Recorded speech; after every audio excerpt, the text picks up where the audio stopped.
It all started when my mom met my dad, and they fell in love, and they had me. Hi. On a serious note, here's what you need to know about Peter Thiel. I think you would prefer the human race to endure, right?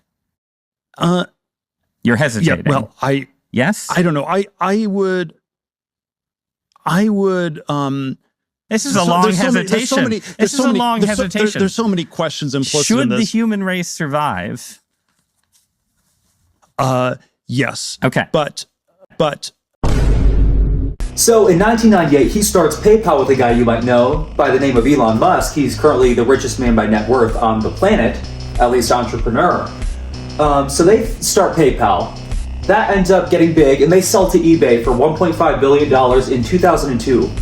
1 year later, Peter Thiel starts a firm called Palantir Technologies, which they basically do contracting for the CIA and stuff at this time. That's what they started off as. They were funded by InQtel, which is the CIA's venture capital wing, where they fund like Raytheon, Lockheed Martin, like that's these type of people. But they specialized just for the CIA at this time. So he founds in 2003. Funny enough, Palantir, this is some foreshadowing, in The Lord of the Rings is a ball, which is basically they consult for knowledge, like they know what's going to happen. I forgot what they call it, but that's really what it is. But they specialize in 2025 AI data analytics, and they make databases. So they can take vast amounts of data and they can pool it all into like a searchable database. So they can take all this and you can just take one search and you can know everything. They currently work with 30 federal agencies, DOD, DHS, ICE, all these agencies, they work with them.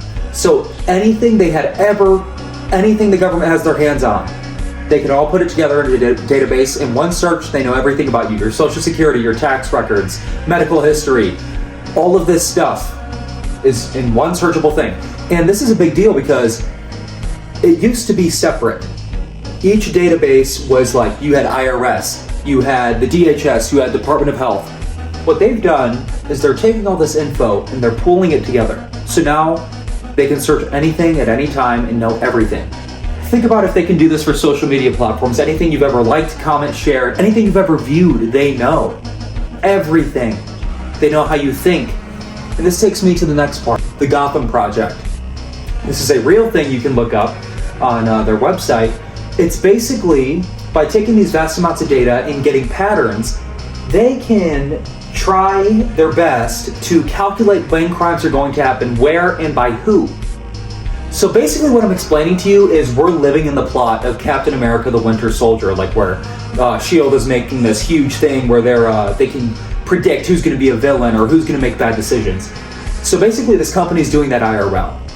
Now here's where J.D. Vance comes into the picture. Him and Thiel meet in 2011 when Peter comes and speaks at Yale Law School. This is a moment that J.D. later called his most significant moment at Yale Law. Fast forward a couple years, and he begins working at Mithril Venture Capital, which is Peter Thiel's venture capital firm.